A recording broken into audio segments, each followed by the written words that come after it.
नमस्कार मैत्रिणींनो, कुंकू टिकली किचन या चॅनलमध्ये आपलं पुन्हा स्वागत आहे। तर पारंपरिक बाज असलेलं आपलं चॅनल आहे। आपण यावर पारंपरिक रेसिपी पाहत असतो।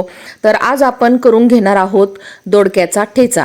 तर दोडक्याचा ठेचा करण्यासाठी दोडकं थोडंसं सोलून घेतलंय आणि नंतर फोडी करून आपण अशा पद्धतीने ठेचून घेणार आहोत। ठेचून घेतल्यानंतर आपल्याला एक कांदा बारीकसा चिरून घ्यायचा आहे, शेंगदाणेही भाजून घ्यायचे आहेत आणि त्यानंतर 5-10 मिरच्या, 5-10 लसणाच्या पाकळ्या आणि आपण जो दोडक्याच्या शिरा काढलेले आहेत मसाल्यामध्ये घालायचा आहे। आणि आता आपण करणार आहोत तव्यावर दोडक्याचा ठेचा। तर तव्यावर तेल टाकलंय, त्यावर टाकली मोहरी आणि जिरं, त्यानंतर कापलेला कांदा। तर कापलेला कांदा आपल्याला छान असा परतवून घ्यायचा आहे गुलाबी रंगावर। त्यामध्ये थोडंसं मीठ घातलं ना तर कांदा तेव्हाच परततो। त्यानंतर थोडंसं हिंग आणि हळद घालून आपल्याला पुन्हा छान असा कांदा परतून घ्यायचा आहे। तर मिरची, लसूण आणि शेंगदाण्याचा मसाला जो काढलेला आहे तोही आपल्याला छान असा परतून घ्यायचा आहे। त्यानंतर ठेचलेलं दोडकं आणि कोथिंबीर आपल्याला यामध्ये टाकायची आहे आणि छान असं आपल्याला सर्व मिक्स करून घ्यायचं आहे।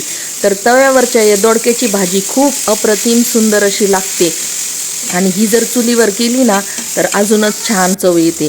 तर मस्त असं झाकण मारायचं आणि छान असं याला शिजून द्यायचं। थोडंसं पाणी टाकायचं तर अजूनच छान अशी चव येते। थोडंसं मसाल्याचं पाणी टाकून आणि थोडंसं वाफळून घ्यायचं। तर मस्त असं घमघमाट सुटलेला आहे आपल्या किचनमध्ये। पुन्हा एकदा झाकण मारू आणि आपली दोडक्याची भाजी तयार झाली पहा, एकदम सोप्या पद्धतीने। ज्यांना दोडक्याची भाजी करता येत नसेल किंवा आवडत नसेल त्यांनी जरूर करून खा। खूपच सुंदर अशी आपली दोडक्याचा ठेचा तयार होतो। तर बोट चाटत राहाल इतकं सुंदर। त्याबरोबर आपण करणार आहोत बाजरीच्या भाकरी। तर इथं गॅसवरच मी बाजरीची भाकरी करून घेतलेली आहे। बाजरीची, ज्वारीची भाकरी किंवा चपाती याबरोबर दोडक्याचा ठेचा अप्रतिम असा लागतो।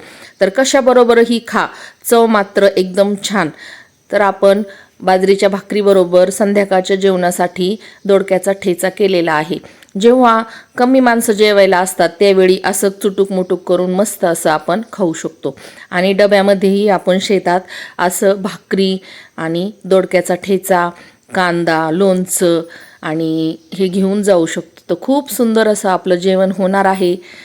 तर पहा किती सुंदर असा दोडक्याचा ठेचा आपला तयार झाला आहे। तर चला तर मैत्रिणींनो, नक्की करून पहा। तर इथं कारल्याच्या 2 फोडीही ठेवलेल्या आहेत मस्त अशा भाकरीवर। चला भेटूया पुन्हा आपल्या गावरान किचनमध्ये अशीच नवीन रेसिपी घेऊन।